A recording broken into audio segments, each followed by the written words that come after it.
Hello everyone, my name is Jen and welcome to the Book Refuge and welcome to a weekly wrap-up, or in this case it's going to be a bi-weekly wrap-up because I was on vacation last weekend when this would normally be filmed.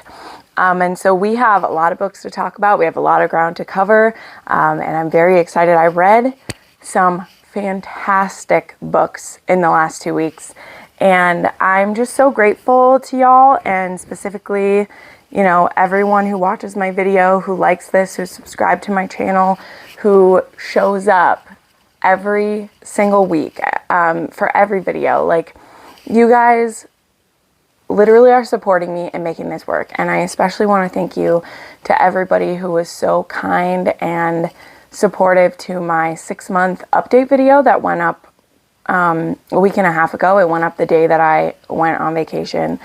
And the love I got of you guys, the renewing of support, the words of encouragement, they make all the difference to me. So we definitely have some new patrons and channel members to welcome to the Book Refuge support community, but every one of you keeps me doing this. And I was able to have a wonderful time with my family and friends. Make some memories that'll last for a long time. And I read some books without any pressure to them, even though they were arcs. Like, I wanted to get them done. I just let myself enjoy getting through them, and I had the best time. Like, literally, I have 2 new 6-star books to share and just so much to go over. So we will be getting into that. But first, of course, we do have to welcome the new channel members and patrons. So I want to say a big welcome to 3 new channel members, Christiana N, and then Allie H and Susan P actually both joined as Faded Friends and patrons. So thank you so much for double dipping in your support there. That means so much to me. That's very kind. But Christiana N also joined at the Faded Friend level. And then the new patrons are Stephanie C, Crystal May, Annabella V, Amanda Z, and Patty Hanger. Patty, it is so good to see your name pop up again. Patty's been a longtime friend and supporter, and to see her pop up in my Patreon just really brought a smile to my face. But thank you all so much. And we are going to dive right into these books because I think I have 22 to talk about, since we're talking about week 41 and 42 of this year. So the books, and oh my god, I had so many 5 and 6-star books because I wanted to be like, I'll just won't focus as much on the ones that weren't 5 stars, but that's gonna be pretty fucking hard because there's a lot of. I was about to say go get a snack and a drink, and I needed to go get a drink because I know there's no way I'm gonna make it through all of these books without a drink. So alrighty, starting this video off. Whew, getting settled in here, right? The first book that I read or finished was Real Like Daydreams. This is an arc of book 4 in the Savage You series by Jay Wolf. This book is coming out on the 27th. You're going to notice a pattern. A lot of these books are coming out on the 27th. That was the day in October that it was ordained that all the books come out. So it's going to happen for a lot. This book is a friends to lovers, kind of a fake relationship, which eventually is like, sex deal, grumpy sunshine, wounded hero, as well as a hidden identity. There's a lot going on in this college romance. This is new adult. Julian is actually a character that Jay Wolf never actually meant to write his book. In fact, she was going to maybe have him die when he gets hit by a car, saving another character in an earlier book, but he rescues his friend, and now he has some injuries and some pain, needs to walk with a cane, and he's dealing with all of that in college. And then our heroine is Serafina, and she is actually in marching band. She's a drummer, which is awesome, and she gets kind of put in a position where she's dating a guy and he cheats on her, but then he doesn't really want to let her go. And she actually meets Julian when she's at a party. She doesn't see his face because it's dark where they're sitting, and they talk and they smoke a little weed together.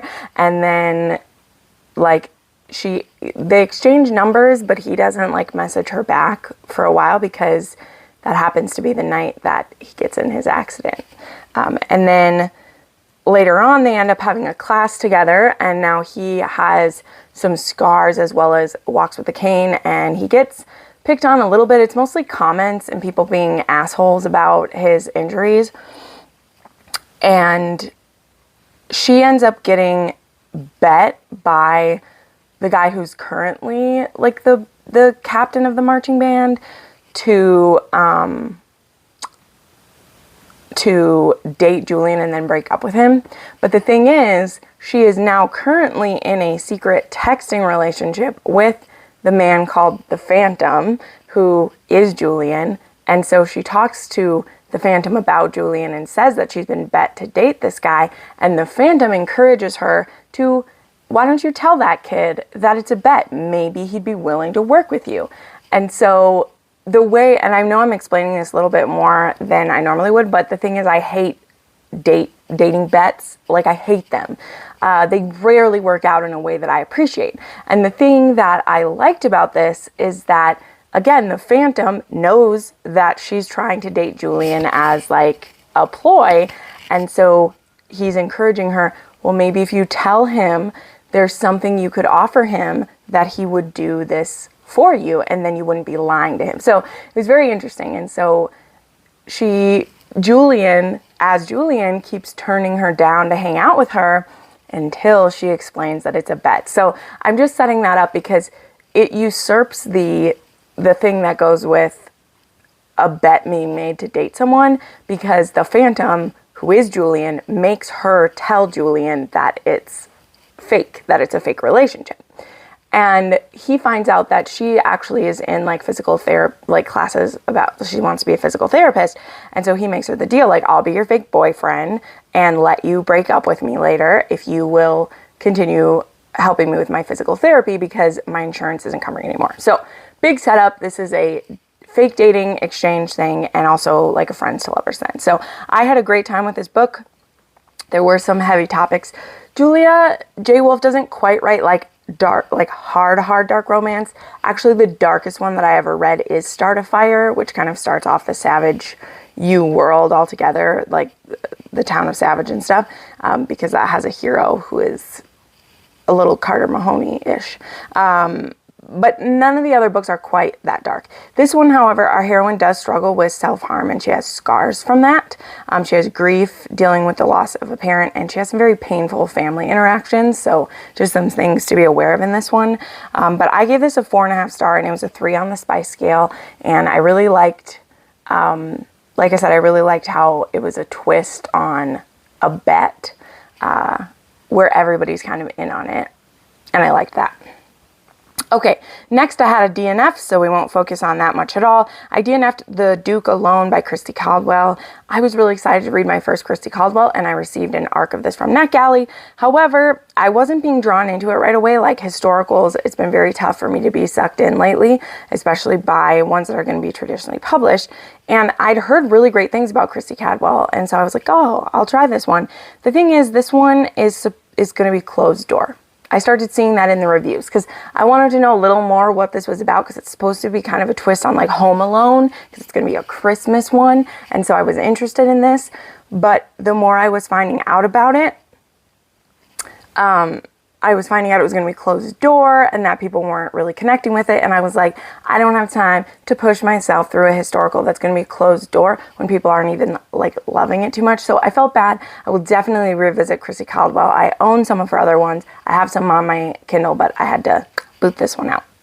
Next, I read Silent Vows by Jill Ramsauer. This is only the second Jill Ramsauer that I've read. I actually have read Forever Lies or something, and I do own her Pride and Prejudice Mafia duet. I got it when I went to Wanderlust, and this arc showed up on NetGalley for this. It's the start of a new series, and this one is an arranged marriage, and the heroine at the beginning is a speechless heroine. She was in an accident, but her silence is trauma-based. She saw her mother killed, and she knows some secrets about who killed her mother, and it's best for her to remain silent. So she's just let people believe that it's like psychosomatic, trauma-based, and so she hasn't spoken in, I think it's been 1.5 years since her mother died, and now her father is going to force her into marriage with the Irish I think he's Irish. Yes. So her name is Noemi and his name is Connor, and she's going to be pushed into this marriage. So, however, immediately, like, the hero picked her because she couldn't speak. He heard she couldn't speak and he's like, oh, great.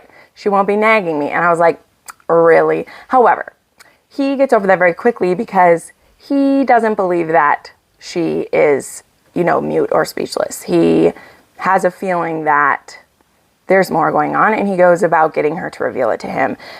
Even though in doing so, he's now opening himself and her up to some danger by forcing her to reveal why she's been silent. And so it's her, you know, does she trust him enough to tell her what she knows, and believe that he could help, or what, you know? And her father is also using her younger brother against her, and that's how he's gets her to enter into this marriage. I had a really good time with this. Like, it is not the best arranged mafia I've read. It's not even the best one with a silent heroine that I've read recently. And also, I didn't love how abruptly she went back to speaking. Like, I know there was a specific reason why she was doing it, but once the hero, I just didn't like how that was resolved. And also, like, I don't know. I just didn't feel great about it, especially because the book is kind of sold about her being silent. And, like, the reasons for her remaining silent are good. So it's not like this is her misusing silence, you know? She has reason. She did see something traumatic. It is dangerous for her to speak. So she needs to convince certain people that she can't speak. However, again, how it was resolved and came about and how the hero gets her to speak, like, I just didn't quite love that.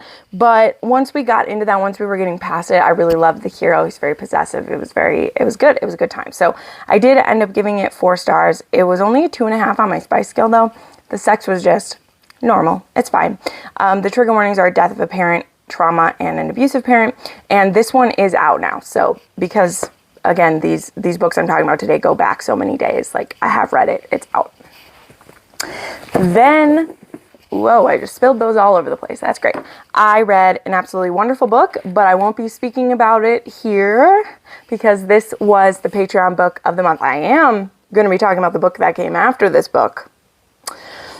But this was the Patreon choice for an enemies to lovers romance. Here's the thing. Like, this does say it's an enemies to lovers. Like, it says it's a small town enemies to lovers romance. I wouldn't call this an enemies to lovers. I think it's dislike to love, you know. But I understand why Elsie Silver, like, marketed it as an enemies to lovers because, like, those sell well. They just do. And there is definitely some, like, animosity in the beginning, but it's that kind of animosity where the hero wants to fuck the girl a lot. So he's like, oh, I hate you because you're making me feels. And I will say I did choose these earrings today because I'm talking about Chestnut Springs books. These were made by my cousin Nani. She has a jewelry and gift shop called the Happy Ohana. I'm going to link her down below. Yes, I am promoting my loved one because these are fucking beautiful. If you've seen in some previous videos, I have these little pumpkins that I've worn in a few fall videos. They were also done by her. When I was visiting my family this weekend, I was like, let me buy some of your earrings. So I'm showing them off because I literally picked these ones to wear while talking about this book, as well as Yellowstone is coming back soon. And then these are the other pair. Oops, my hair is literally stuck in it. These are the other pair that I bought. These are beautiful. So I will link the Happy Ohana. Now's the time if you want to start buying Christmas things. So there's my little promo for my loved one. And also these beautiful horsies. She has them in different colors and I seriously want to buy more of them. But anyway, so Flawless, the review for Flawless is for my patrons. Everyone at the $7 level and above can see my in-depth, absolute gush about this book. So there's the spoiler for it. I gave this 5 stars. This was a 3 on the spice scale. There weren't really any triggers in this that I can see, except the heroine did have a childhood illness. And so there's a bit of talk about some of the situation she was in for that. I know from some friends that I have that childhood illness and issues definitely affect you as an adult. So I want to put that trigger warning in here. But otherwise, these are relatively low stress. Like, the tension is great. And that's all I'm saying. This was a 5-star book. If you want more, I got to promote the Patreon somehow. And that book was picked for it. And it was pretty fucking amazing. And this book will actually be going to my friend Tiffany because she won the drawing. Because the book that I annotate and read, I raffle off to one of the patrons who is at that level. So it was great. It was great. And I'll gush more about it soon when we get to the next one. All right. Then I actually got rid of my physical copy of this already because I won't be continuing this series anymore. So I read Jealousy Volume 2 by Scarlett Barrico. This is a dark mafia story. I don't want to call it a romance. I know that it's from Sublime. It's called A Boy Love, but this series, I can't see it having much romance in it. Pretty much every sexual encounter I had come across in it so far was a forced scenario, and I just wasn't jiving with it. But this is about, did I even write the characters down? Who is this about? I didn't even write the character names anymore. So this in the first one, I thought it was interesting because it was showing kind of the dynamics for the startup, but I'm not going to love this series. And I know that it's a 5-book series and then there's like a spin-off from this. And this one's just not going to be for me. It's okay. I'm just diving into manga. There's going to be things I get right and get wrong and things I like and I don't. And this one wasn't it.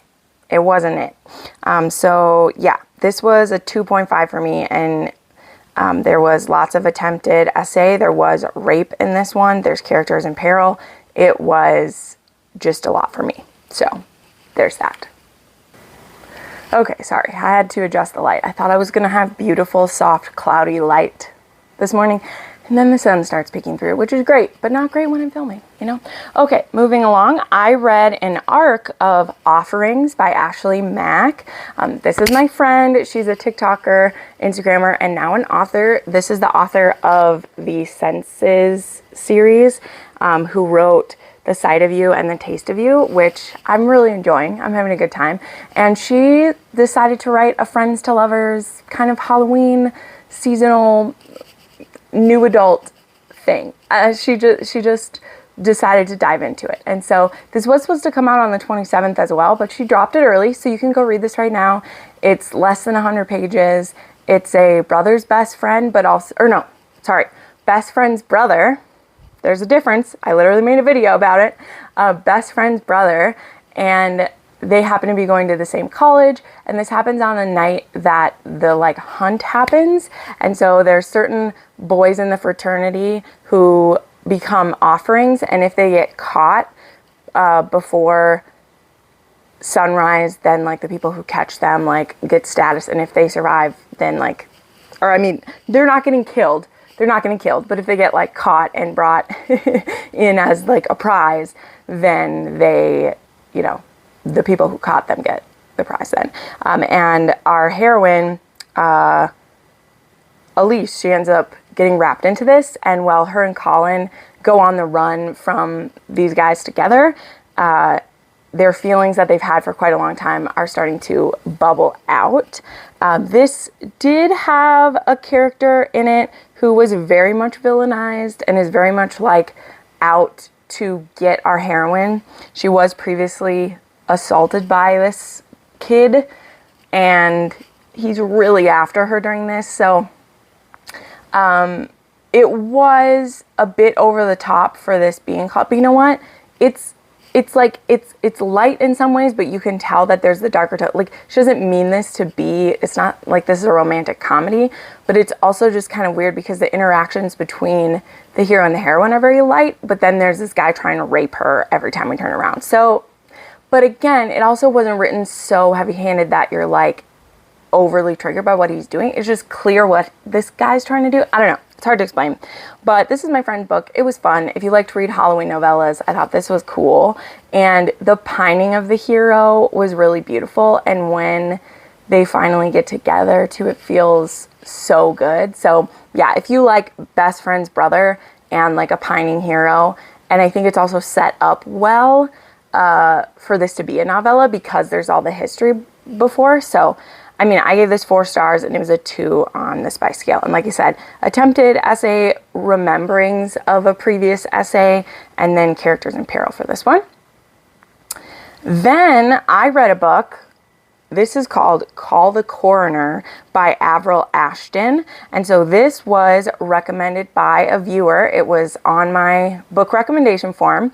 But funnily enough, so I had it on a list of like will check out, you know, because I have many lists in my Amazon. And then after I read a different book, it popped up in a because you read this book, and it popped up I think because of like Black Sheep or something. And so this one was a mafia / assassin / very dark romance, okay? And it is between Daniel, who is kind of a cartel boss, is the way I describe him. And he and his wife were attacked by an assassin. His wife was killed, and he was seriously injured. Like, he was going to be garroted. Almost to the point where, like, he literally has the scars. Like, he was almost killed this way. And in the beginning of this book, he gets a call from one of his contacts that they figured out, oh, you mother effer. Sorry, there are box elder bugs all over right now, and they just come in front of me. Like, I won't fucking kill them if they come in front of me. Sorry. Distracted. And he finds out that it's this man named Stavros who did it. So his plan and what he does is he kidnaps Stavros, who is an assassin / gun for hire. He gets jobs. So Daniel and his wife were a job to him. That's all they were. There wasn't anything personal. He didn't have a personal vendetta. He got a call. He went there to do the job. The thing is, you know, Daniel takes that a bit seriously because he killed the love of his life. And so he kidnaps Stavros and he tortures him. But the thing is, before Daniel kidnaps him, he stalks him. And he has a bit of a sick attraction to Stavros and the life he's been living. He knows Stavros is bisexual. He's seen him with both men and women. He knows the kinds of things that bring Stavros pleasure and the things that he's into. And Daniel, some of his obsession has started to turn to lust. And so there is definitely a lot. He still wasn't dead, folks. He still wasn't dead. There definitely is a lot of torture in this. There is gore. There is mutilation. There are things happening between these two, okay? But Stavros also starts to have lust for Daniel. And the thing is, this is going to be very complicated because Daniel had, you know, he's his enemy. How are these men going to be together if they want to be, right? If they even want to be, how's it going to work? I was fascinated by this book. I thought the writing was amazing, okay? I really, really did. I've been trying to be more sensitive to writing styles and like what they're making me feel and notice whether it's like the story or the writing that's making me feel things. And this one, the writing was amazing. The way that Daniel is working through his emotions and his sexual feelings and his heart and like, am I betraying my love? Like, would she be okay with this? It's bananas, okay? Like, it's crazy. It's crazy. But I loved this book, okay? But it was very dark. It was dark. It was hard to read up until about the 50% mark. And then there's kind of this switch. And I was like, okay. And then it was a bit easier to read, but there still are a lot of heavy things in here. So there are a lot of trigger warnings for this. I gave it 5 stars. It's a 4 on the spice scale. This was, lots of like emotional sex in here too. Okay. Like there's the dirty, like, I just want to fuck you and get off on it. And then there's like soul wrenching intimacy in this book. Like, So yeah. The author has a full list of these, but the main ones like torture, gore, there's blood play, and there is also a character with Alzheimer's in here. Not either of our main characters, but also this involves characters who are both older. I always forget to mark that on my list, but that is one of my choices. Like Stavros is 42 and Daniel's actually 51. So these are older gentlemen, and someone somewhere had posted in a review like their ideas of what, like their representation of what these guys would look like, and like, ugh, the salt and pepper gorgeousness of Daniel just did things to me. So that was an amazing one. All right, now we have some arcs to get through, man. I read Falter by Fiona Cole. This is out now. This is a novella in her Voyeur series. This is kind of a like bookend to Kent and Olivia, and I love how she explains that. So Liar is book 5 in the series. Yeah, I think there's 6. And there was a prequel before that. That's about how Kent and Olivia meet.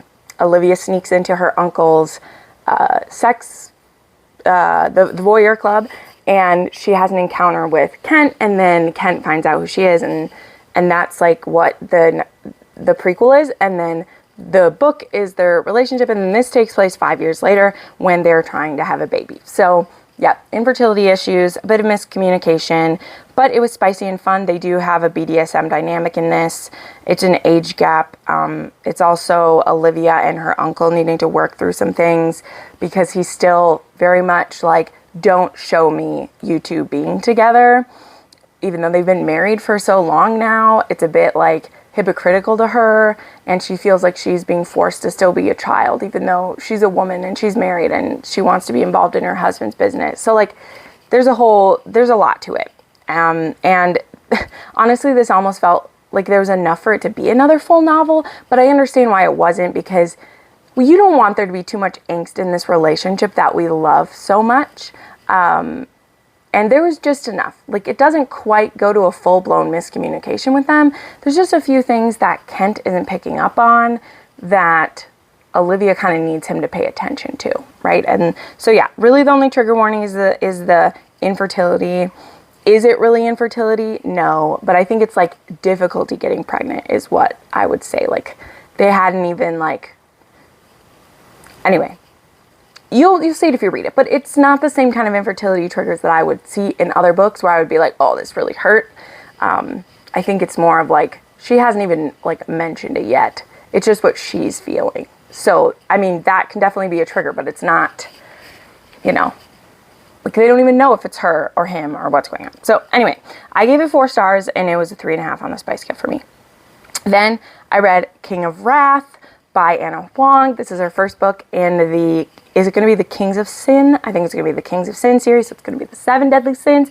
I love when authors do stuff with the 7 Deadly Sins. I really do. I know it's been done so many times. Like there are so many authors who've done romance series with them because of course it's like you can make it taboo, you can make it salacious and dark. Like I love it. I love it. And Anna Huang is an author that I've grown to enjoy very much. I really do enjoy the Twisted series. They aren't on my like favorites ever. I know they definitely are for some people, but they're all like 4.5 to 5 star books for me. Like I really love them. Twisted Games was my favorite one. It really was. I loved them. This is an arranged marriage between Dante and Vivian. Her parents are holding something over Dante and he's forced to be engaged to her. He's able to set the wedding out for a year and he wants to use that year to be able to get out of this engagement because he is not going to be forced into anything. But for appearance's sake, Vivian moves in with him to his home, so now it becomes a forced proximity and he's very much like, we're nothing to each other. Except he's really intrigued by her and he might hate her dad, but he's getting closer and closer to her as we go. And I liked how this was stretched out, and like, it's an arranged marriage, but they're not married during the time that they're living together for this. And so there's definitely still that will they, won't they stuff going on. I wrote my whole Goodreads review. My Goodreads is always linked down below for this. But I was really moved by this. I didn't know how I was going to feel when stuff was revealed. But this one had a really good grovel in it. I know. Anna Huang does grovels in pretty much all of her books. She really does. And some people absolutely love those. I sometimes think that the grovels aren't enough. This book was like the perfect grovel for me. I'm going to talk about this again in another book that I read in the last 2 weeks. But it's like he had stuff to grovel for, but also it's not like this is completely his mess. Like her father was forcing him into this. And he should have been more honest with her about what's going on. But it's like when it starts, he sees her as the enemy, you know, and it's only through interactions with her and her family that he's seeing that she's being forced into this as well. Yes, because of the, you know, family she grew up in and the culture she's from, because this is an interracial romance. He begins to understand why she wouldn't question what her father's asking her to do. That doesn't mean she's just A-okay and is a part of everything her father's pushing on him. But he understands why she would be more complicit with it and would go along with it, you know? And it was great. I also think, like, this was, the tension is so good. Like, the tension was fantastic. This wasn't like the steamiest book she's written. This is a slow burn to that. For me, what I call a slow burn. I lately have had some disagreements with people of like what's slow burn and what's not. But like the tension's so there, and like the thoughts he's having about her. He starts getting possessive before there even like anything going on. One thing Anna Huang does do is possessive heroes. Like, just, she does them fantastic. And so when I got to the end of this book and I'm looking at it, I'm like, I think this is my favorite. I think I like this better than Twisted Games. I don't know, I haven't reread Twisted Games since before it came out, right? I read an arc of that one, so I would need to revisit that book. But I think I do. I loved this. So I gave this 5 stars. It was a 3 on my spice scale. The trigger warnings were mild violence and painful family relationships. That's just become a new trigger. Like, they trigger me when parents, like, aren't necessarily abusive, but they're so manipulative. Like, it just, it bothers me. But this wasn't quite a 6-star read for me because it was missing my, like, wow factor. That's my, like, extra nugget I need. But this was a very solid 5-star. I loved this, and I can't wait for more. I'm very excited for King of Pride, I think is going to be next, which is going to be good. Then I read the arc for Ruined Secrets by Neva Al-Taj. This one comes out on the 27th. Oh, by the way, King of Wrath is already out. You probably already knew that. Ruined Secrets, I was lucky enough to get an arc for this from Peachy Keen PR. Never heard of them before, but they were doing the PR for Neva. This is book 4 in her Perfectly Imperfect Heroes. I think that is the series title. This is an arranged marriage as well between Luca and Isabella. So Isabella is the granddaughter of a Don. She is 19 years old. Dante is in his 30s, and he's actually married at the very beginning of this book. He's been married for quite a while. He has a daughter with his wife, and our heroine's been in love with him since she was 6 years old, and he saved her when she fell into the pool. He saved her from drowning, so she's been in love with her grandfather's enforcer. I believe he's an enforcer for him.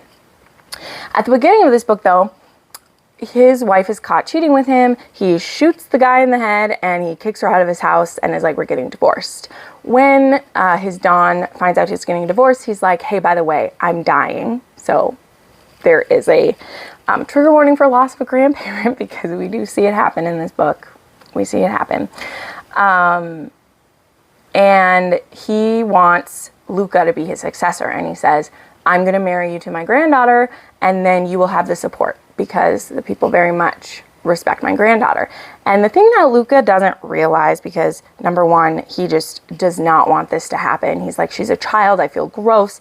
Now I'm thinking sexy things about her. She's so beautiful. And like, no, ew, which fair for a grown man to think that, fair. But he underestimates that Isabella is not an innocent. And we're not saying she's not a virgin, because she's been waiting for Luca, even though he was married all these years. He's the man she wants. She is not this innocent little flower. Girl knows how to take care of herself, and if Luca won't do it, she'll do it. And she'll do it so he can hear her doing it, just to rile him up. She is a firecracker. I loved Isabella, okay? So the thing is, this book is split into 2 parts, and we know what these are going to be, because the prologue actually has Luca waking up from an injury, Isabella sitting beside him, and Luca doesn't know who she is. He says, you must be my wife. Would you mind telling me who I am? Luca has amnesia, all right? So we know that from the prologue. Then we have the before part, right? We have the stuff that I've just described, and Luca very much trying to keep her at a distance. And then we have once he has amnesia. And Isabella, no one can know that he has amnesia, or they will try to get rid of him. They'll try to get rid of him. And so Isabella, being this woman who grew up as a Don's daughter, who was trained to be a Don's wife. She was trained to be a capo's wife her whole life. She really was. She knows things. She's prepared for this. And so we see her help guide her clueless husband through a very dangerous world where people are looking to catch him up at any moment. And she maybe takes the chance to make him think he loves her a bit more than he did before. So that's the secret we're dealing with. I loved this one. I still think book 2 is probably my favorite, but this was a 5-star. This also, man, it's in a very short amount of the book, but this was a 4.5 on my spice scale because of some of the kinky stuff in here. So yeah, there's some great dynamic play that comes into action in the last half. That is part of things that Luca was keeping a secret, that he was afraid to impose on his young wife. And now, without him having a memory, he still has those same desires, and he's less scared to show them because he doesn't know that he wasn't showing them before. And so we get to see some kinks. And I'm not talking full on BDSM stuff, but there is some toys used, and there is some warming situations done. And I was having a ball. So love that. Again, trigger warnings are violence and death of a grandparent. All right, y'all. Then I read Heartless. Okay. I read the follow-up to this because I was seeing that everyone was gushing over this one. And since I was on vacation and I just finished a bunch of the arcs that I had to read, I was like, I want to read Heartless before this gets completely on a runaway train, I'm going to read Heartless. So I did. And it was a 6-star read for me. It is definitely in the contender for top book, 1000%. And I'm going to tell you a few of my reasons why, okay? So this is about Cade. He is the older brother of Rhett from Flawless. He has been the one who has really been the front runner at the ranch, okay? So the dad is still alive, but Cade, he is the one who's been at the front. And he's a single dad. I think he has a 7-year-old son whose name is Luke. He's adorable. Oh my God, Luke, you guys, when kids are written well, and even, a little bit better than normal kids in a book, I love it, okay? I have the softiest, squishiest spot for it, okay? And Cade needs a nanny. And so Summer, the heroine from the first book, she has a best friend whose name is Willa. And Willa has just lost her job. And so Cade, he just needs this nanny for the summertime while his kid's out of school. And Summer puts Willa forward because Cade hasn't been liking any of the other nannies. They all either want to get in his pants or they're old and crabby, he can't find the right person. And Willa comes and immediately is in love with Luke, and Luke is in love with her. She does all these fun things with him. She lets him be a little boy, and she's right there with him, doing everything he's doing. It made my heart so happy. But Cade thinks she's too wild and is like, oh my God, but he sees how she is with his kid, and he's like, fine. The thing is, she's going to be living at his house because she'll be there, to take care of Luke when he wakes up. And he's like, fuck, she's gorgeous. And he's like, I'm in trouble. And so right away, this is Grumpy Sunshine. This is that character that just sweeps in and fits all the missing puzzle pieces in someone's life and just clicks into place. And we are trying to ignore it. We're trying to pretend it's not a thing because we're sure she's going to move back to the city at the end of the summer and he's going to have to let her go. But their chemistry is undeniable. Their comfortability just grows and leaps and bounds, and she just fits at Chestnut Springs. And I've been describing Willa as my female Tristan Miles. Not because she's a billionaire, not because, of anything that has to do with that aspect. But we have this single parent who isn't going to try to love again, who is very serious about work, who is super into their kid and doesn't think that other people can like handle them or deal with them. And then we have this person who is a bit of a free spirit, very sexy, very sweet, but comes in and like speaks the truth, not only to the kid, but also to the parent, and is like, hey, like, you're doing a good job, but you can have some help. It's okay. As well as being a fighter for that kid, you know that scene in The Takeover? Wow, I just forgot a second. In The Takeover, when Tristan talks to the teacher and is like, we're gonna find a different place for my kid because there is a scene at a birthday party in this book where Willa does something that I swear, I shit you not, I put my Kindle down and clapped when I read it, okay? And I was in the bath, so it was a dangerous situation, okay?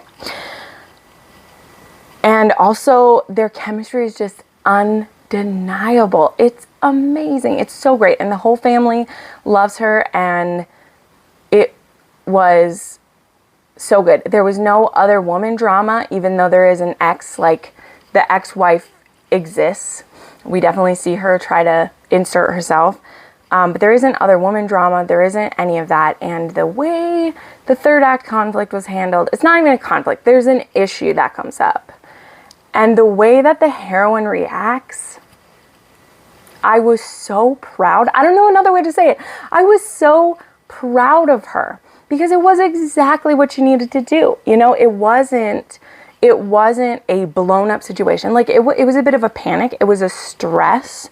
The heroine needs to think about it. But when she needs to take some time, it isn't we're on a break or like I need to get away from you. It's you need to think about this. I need to think about this. We're going to think about this. We're pausing everything for just a minute. I never felt like it was a breakup or we were in danger at all. But it was a moment of wait that like needed wait. And then the way the hero recognizes that afterwards, Kate is like, thank you for giving me a minute to think. It did not change my answer. It did not change my eagerness or how I feel, but no one has given me a chance to think. Since I was a kid, I stepped up to take care of my brothers. I've stepped up to help my dad. I married the woman who I got pregnant. I'm the single dad. I try to be the best dad. Like none of those were choices. They were, if I don't do it, no one else will. And Willa is like, I want you to think about it. Like you have choice. I'm giving you every choice. And let's just think about it. And I was like, I would marry her myself. I would marry her. Willa is my number one girl crush of the year. Maybe Lou is close. We'll see. I have to reread these books later, okay? But I love her. I love Kate. I loved the steam. I loved everything. This book, there is nothing I will change. And when there's a book and I read it and there's nothing I will change, that's not only a 6-star book, it's a favorite of the year. And I understand why everyone's going gaga for this. I will read the rest of Elsie Silver. I promise. I'm here. I'm in. Okay? I'm here. I'm here now. Sorry I was late. Okay, I'm sorry I was late. But I'm here now. And you need to get here now too. Okay? You need to read this book. And you need to read Heartless. Yes, you can read Heartless on its own. People are going to ask. Yes, you can read Heartless on its own. But why would you skip this one? Which was also 5 stars. This is great. This is great. And you will get introduced to both Willa and Cade and kind of see what we're dealing with. And then you can read Heartless. And also have a favorite of the year. Okay, we got to move on because it's still got like 8 books to talk about. Whew. All right. Then I read a quick little novella by Sarah Kate. This was previously published in an anthology and now it's published on its own. It's called Fire and Ash. And this is actually like technically in the series with Burn For Me. But you don't have to read Burn For Me first. But Everly, who's the heroine of that book, her and her man show up in this because she's best friends with one of the professor who is the lead in this one. So he's a gay professor. His name is Thomas. He has a problem with his car. He has to bring his car to a mechanic. Him and the mechanic, who he doesn't, like, he's 20 years old, this mechanic is, they literally bang in the mechanic shop in the, like, it's late on like a Sunday or something, they bang. And the next day they go to class, and this kid is in his class. And this kid is not out, and he's a member of the rugby team, and he does not want Thomas to tell anyone. And so he threatens Thomas, and Thomas is like, whoa, number one, you're my student anyway, so nothing else will be happening between us. Liar. But also, I'm not here to out you. Like, if you're in the closet, fine. Of course, that doesn't happen, and we get to see this still packed an emotional punch for me, even though it was a novella. Sarah Kate does that very well. Pax has had a tough life, and it's understandable why he's not ready to just be out. But also him and Thomas have a really good, like, journey between the two of them. So yeah, I still had a good time with this. I gave it 4 stars. It was a 3 on the spice scale. There's a bit of dubious consent for the first sex scene that they have together, and then there is homophobia and some bullying that goes along with being gay in this book. All right, then I have another one that I won't be talking too much about. That is The Lotus Palace by Jeannie Lin. This was the Rake Appreciation Society book for this month. This takes place in 9th century China, at a place called the Lotus Palace, which is basically a high-end brothel.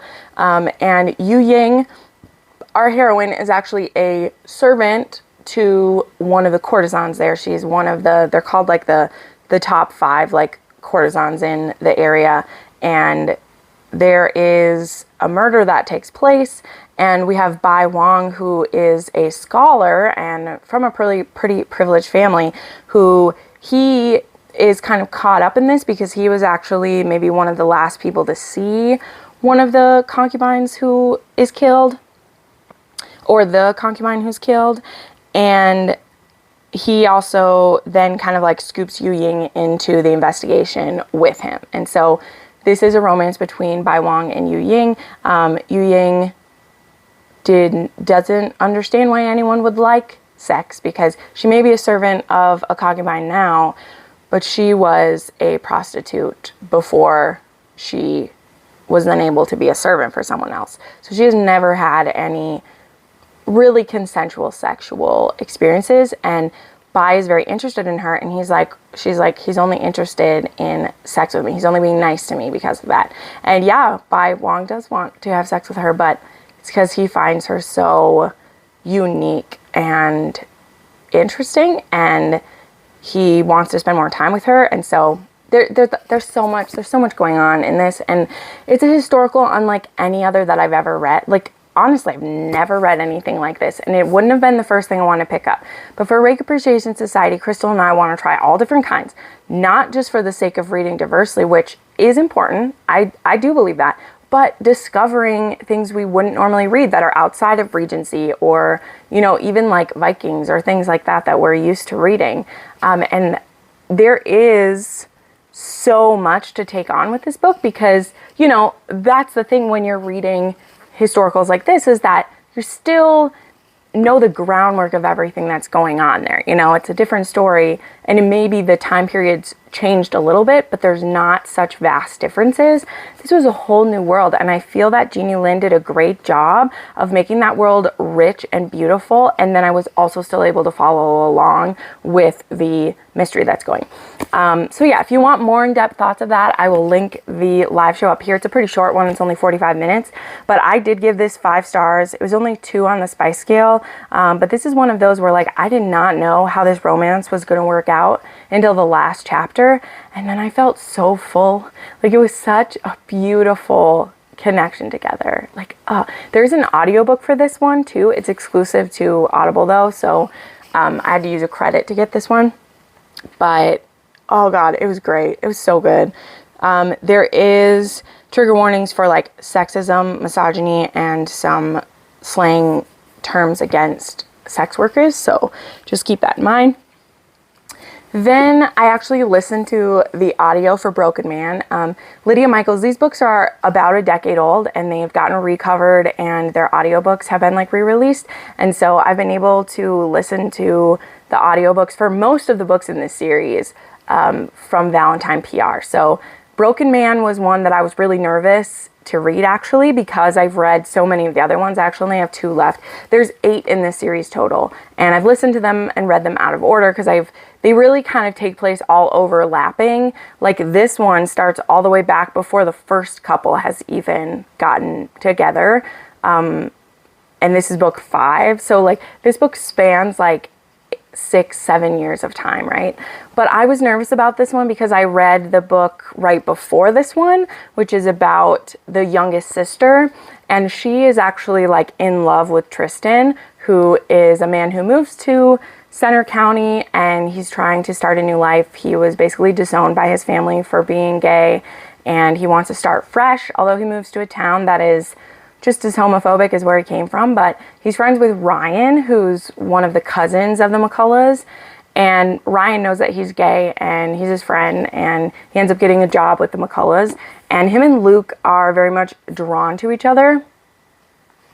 But you know, Luke has never been with a man, and these two end up hooking up, and Luke is very confused by it and doesn't want there to be anything more, but he also doesn't not want to be with Tristan. And this story is heartbreaking. I'm not saying it's unrealistic. You know, Lydia says, like, this is the exploration of small town life and adversary through the LGBTQ lens.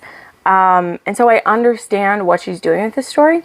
I think it's very powerful. Like, I definitely cried quite a few times.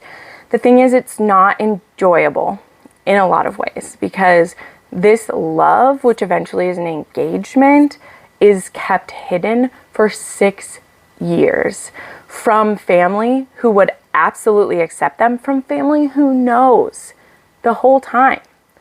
And again, this is not my lived experience, so I can't like judge it on how true it is. I am sure there are men and women and you know, everyone who has stayed in the closet when they feel one way, but that doesn't mean I want to read about it, right? There's lots of true things that I don't want to read in a romance. And when I read gay romance of any kind, I don't like reading this type of story. I just don't. And especially the way that they hurt loved ones and they hurt each other, it just isn't like enjoyable to me. And also, I think that Lydia Michaels had a chance to show us more of the happily ever after, because in other books, we know that these two are out, that they end up having children later, that there is HEA for them, and this focused on them having a struggle between each other. And then there is a very violent and surprise hate crime that happens that ends this book.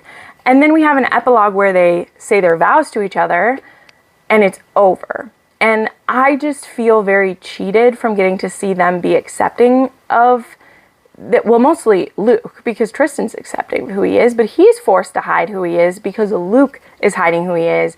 And it's just, it's sad. Again, not that it's not true, but not what I want to read. And it was just a bummer to read that, but I knew I needed to read it because I needed to get through that one, because I want to complete the series. I want to read them all. I think overall she does an amazing job with this series, but that one was a 3-star for me. It was a 3 on the spice scale. Trigger warnings for internalized homophobia and hate crimes. And I said, reasons I don't recommend this is like, I don't want to read a hidden romance for 6 years, because it's not forbidden except for Luke being nervous. And then, that's the thing. And then he literally like is out to his parents. And as soon as he's like told someone that he's gay, his partner is brutally attacked in a hate crime. So it was like Lydia Michaels was confirming that they had a reason to be afraid, when like the McCulloughs fucking own that town. They wouldn't let their loved ones be treated that way there. They would run those homophobic motherfuckers out of town, okay? They would run them out of town. And so, oh God, I just hated that. It was literally stabbing and beating, and I was like, where is McCullough Mountain right now? Anyway, I'm getting fired up about it. But like, the situation where the hate crime happens, because I'm not saying those drunk motherfuckers wouldn't do it. Sorry, I'm saying that a lot, but I hate them. Like, Luke is with his cousin Kelly, or with his brother Kelly, and he's like, do you want me to come with you? There were some guys hassling him, and I kicked them out. But then Tristan left, and Luke is like, no, I'll be fine. There was 8 of them take Kelly with you. Call your other brothers. When you're going to rescue the love of your life, you don't say, I'll be all right, and run after them. I was just, and so then they get stabbed and beaten and wake up in the hospital a week later. And I'm just like, I don't know. It became almost unforgivable for me that happened right at the end, when I know there's a HEA for these men. So anyway, moving along, because we have another 6-star book to talk about, and we're getting close to an hour, and that's Resting Witch Face, which will be out on Halloween. This will be out on October 31st. Guys, this book was fucking magical, okay? I'm gonna hold this up on this side, okay? This was fantastic. I made like 2 TikToks and things about this already. I don't do that. But this is book 5 in the Stay Spell series, and it's here, y'all. It's here, okay? Well, it will be here for you guys in a couple days. Juliet has poured her heart and soul into this, and so we get to see the second chance romance of Jules Savoy and Ruben Dubois. Interesting choice, Juliet. And we get to find out what has kept them apart for 12 years. And I'm going to keep it short and sweet for this, because I wrote a freaking saga for my review. And I also know that I'm going to talk about this book nonstop. So I'm going to refrain here where we're almost at an hour and I still have other books to talk about.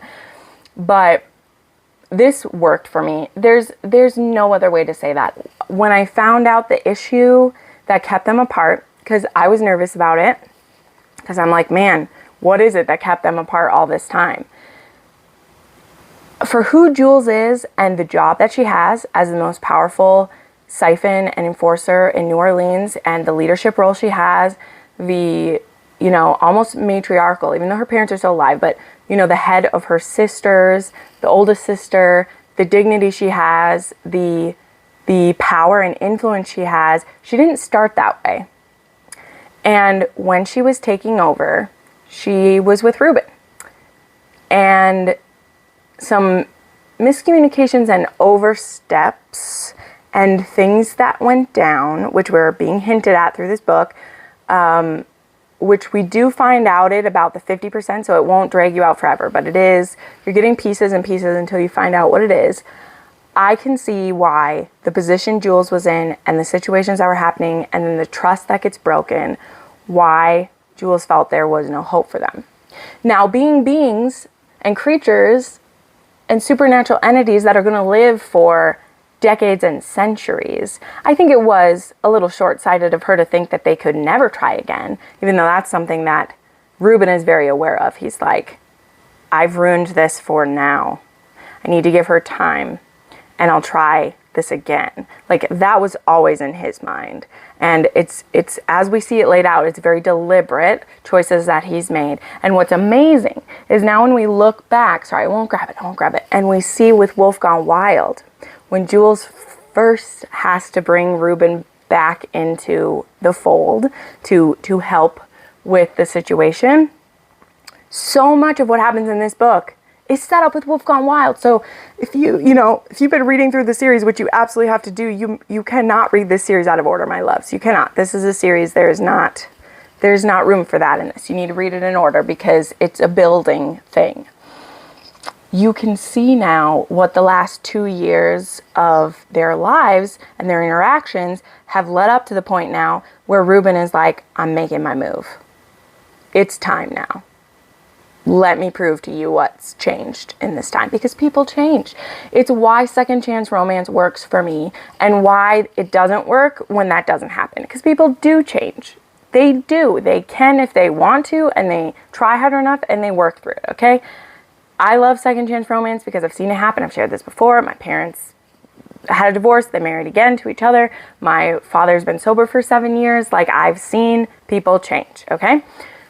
And the changes that Ruben made, both deliberately and then also the changes that come with time, and the changes that Jules has gone through, where at one point in her life she needed to be very rigid, very strict, very I'm the boss about her career and her supernatural world that she's in charge of.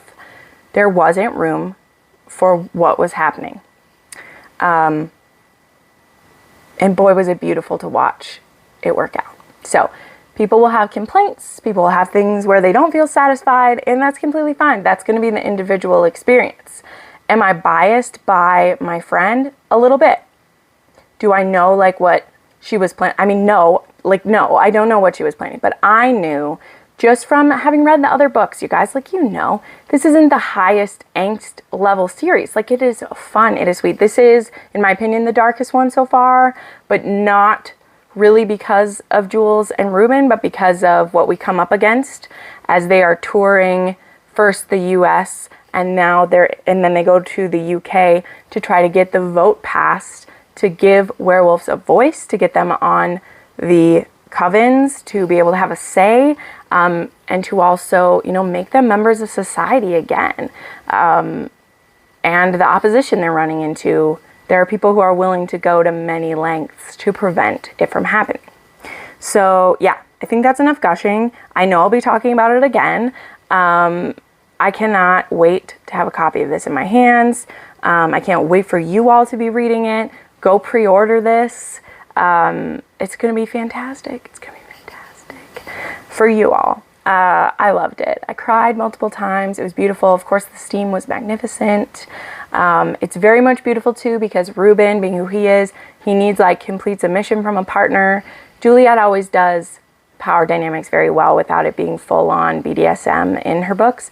This doesn't have the same level of BDSM-ish as Safe Hex does, but it still has elements of that because Ruben needs that, and it's so intoxicating to him when he gets it from Jules because she doesn't submit in other aspects of her life, and so for her to submit to him is so beautiful. Oh God, it's so great. So 6 stars, 4 on my spice scale. There are trigger warnings for violence, torture, and gore. Okay, that is in here.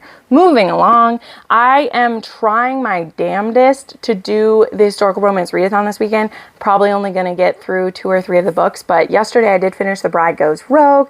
I actually have an arc for The Duke Gets Even, and so I've been putting off reading this one, but I listened to this on Anyplay. Anyplay actually has all of Joanna Shupe's books, so that's great. This one is Catherine Delafield and Preston Clark. Their fathers used to be in business together, and then they had a separation, and Preston's father actually then died, and Preston feels very abandoned by Catherine's father, that he just like ditched him and left him in all of this trouble. And Catherine's always believed that she's going to marry Preston, and she's been waiting for something to happen. And so she goes to his home, or I mean his place of business, and is like, hey, are you ready to start planning our wedding? And he's like, that's not going to happen. I'm not marrying you. I didn't agree to this. It's not happening. So he kind of humiliates her, and then, but now he's intrigued by her. Then they both end up going to this like masquerade ball where they fool around. And when they find out who each other is, they're kind of like, wow, maybe I am attracted to you. But we're still never going to get married. But maybe we can fool around with each other. And feelings ensue. I had a great time with this. I don't have any critiques. I thought that I might, because Joanna Shupe doesn't always pull off the ending for me right. And like, it was weird because the hero was like partially groveling, but then he still wasn't getting what he was groveling for. And then he got it. And then I really loved it. So I ended up giving it 5 stars. This is a 3.5 on the spice scale. This has, people have said, this has a really good spice for historical. Like, they do some naughty shit. It was good. Then I forgot, well, no, I'll get to that. I did my reread of Unhinged. This was for a patron, Morgan. This is a psychopath / serial killer series, Necessary Evil. This is book 1. Noah Holt. He had seen his father be murdered by Adam Mulvaney, not knowing that the reason Adam murdered his father was a child essayer and murderer. And, you know, Adam actually like saved Noah from that. Adam saved Noah from that, but he doesn't know that. And now Noah has been stalking Adam and wants to kill him. And then Adam is like, ooh, who is this interesting, beautiful man who is trying to kill me? I think I like him. I think I want him to be mine. And so then it's insta-love, and he falls head over heels for him and wants him. And it's very sexy and kinky and gory. So definitely know that. Then I finally got a copy of Fire in His Fingertips. This is book 1. This was like out of stock everywhere. And of course, as soon as Amazon got it in, everyone else did. So anyway, but I had ordered my copy and it finally came in. So this, it's funny, a flirty fireman ravishes me with his smoldering gaze. This book is filth. It's delightful filth. It is dubious consent. It is friends to lovers, but our heroine is friends with, so her name is Ro and his name is Soma, and they're friends. She's trying to set him up with her friends, but he's like, actually, I'm into you. And then there's a fire, and he rescues her from the fire and then brings her to his house and just starts finger banging her on his bathroom floor. That happens. She's not really saying yes. She's not really saying no. There are times when she says no and he keeps going. But there are lots of orgasms for her, and this is very smutty. It's very smutty. So yeah, this one anyway is mostly all dubious consent, if not even a bit of non-consent in this one. But it was also ridiculous and fun at the same time, and I'm glad I read it, and I'm going to read more of these, because we're by the end of this one, I think they're like agreeing to date. Like, I think that's what's going to happen, so I want to see what happens when they're actually together. So yeah, this was a 3.5 star. It was a 3 on the Spice scale with dubious consent. And then the last book I need to mention just real quick is that I reread Savage Heart and annotated it. This one is annotated for, I think Jenn is who I'm annotating this one for. So this is an umpteenth reread. This is a 6-star book for me. This is Mal and Riley. Riley is Sloane's sister. And so at the beginning of this book, Sloane, who is with Daddy D, is inviting Riley to come stay with them because she wants to see her sister. And so Declan is like, I'll fly your sister here, baby. Let's go. Just in time for Mal, who was contacted by Cage, who wants to kill Declan, but can't let his wife or his girl know that he wants to kill Declan, because that would get him in a lot of trouble, because Sloane is his girlfriend's best friend. And so Cage has contacted Mal, who Declan had killed Mal's brother. He didn't kill him, and he wants revenge. And so he is a sniper, an assassin. He's called like Ghost or whatever. And so he comes to kill Declan, but then he sees Riley and thinks that she is a prostitute who's being forced to service both Declan and Sloane.